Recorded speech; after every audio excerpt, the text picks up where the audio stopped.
Bien Léa, tu es bien rock'n'roll aujourd'hui. Ouais. Oui. C'est un indice pour ta critique ciné. Exactement, c'est Oh. exactement le mot, puisque j'ai été voir Rock'n'Roll de et avec Guillaume Canet, avec sa femme, avec ses potes, avec ses producteurs, avec son fantasme et avec sa BM.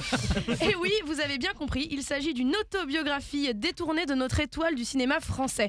Il met en lumière des sujets pleins de sens et importants auxquels le public ne pense pas forcément. Par exemple, comment rebondir après un échec commercial, comment vivre la multiplication des miroirs quand on vieillit, comment être fidèle quand toutes les petites comédiennes de 20 ans te désirent, les chroniqueuses cinéma de 28 ans aussi d'ailleurs, et comment être dans un monde de paraître, comment être rock finalement à 40 ballets quand tu as été clarinette et hautbois toute ta vie.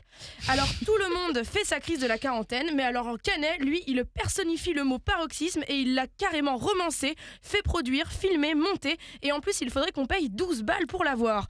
Bon ok, personne ne nous force, mais le casting est alléchant et la curiosité mal placée l'emporte. On se retrouve donc devant un film complètement barré, qui n'est ni vraiment fait, ni franchement à faire, une sorte de Ma femme est une actrice d'Yvan Attal, mais en poussant le bouchon loin. Plus loin et franchement trop loin, Maurice.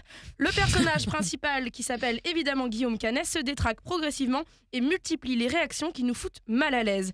Sous couvert de déni de vieillesse, il nous livre un produit gênant qui ne se situe nulle part. On dirait vaguement une comédie, mais c'est écrit comme un drame. On dirait vaguement une tragédie, mais c'est bourré de vannes, parfois drôles, il faut le reconnaître. On capte l'idée et l'autodérision, mais il en fait trop. Il ne maîtrise pas son sens de l'absurde ni du burlesque. Je ne m'attendais à rien, mais alors franchement rien en allant voir ce film, et je suis quand même déçue. À défaut d'être rock, c'est un film complètement ringard. Tout ça, c'est la première partie d'un film qui démarre juste mal et dont la mayonnaise ne prend jamais. La seconde partie, c'est une descente aux enfers des personnages, à la fois de Guillaume Canet, notre petit prince du cinéma, et de Guillaume Canet, son avatar. C'est indescriptible, c'est malsain, de mauvais goût et en roue libre total. Je reconnais un Canet un certain sens du jusqu'au boutisme appréciable, mais quand t'enfonces ton clou de travers dès le début, t'arrêtes de foutre des coups de marteau, ça ne sert à rien, ça ne tiendra pas, et au mieux tu détruis toute la structure sur laquelle tu bosses depuis 18 ans, mec. On reconnaîtra quand même que Marion Cotillard frôle la perfection, et elle a vraiment compris le sens de l'autodérision. Elle est le véritable point fort du film et sauve littéralement le côté comique. Les scènes avec Yvan et Alain Attal, deux des producteurs les plus influents du cinéma français, sont à mourir de rire, superbement écrites et interprétées au top de tout ce que le film devrait être. À propos des producteurs, rock'n'roll est sans motivation, sans message, et à la fin on se rend compte, sans but. On se demande vraiment comment un film pareil peut voir le jour et pourquoi personne, aucun producteur sur Paris ne semble vouloir l'arrêter.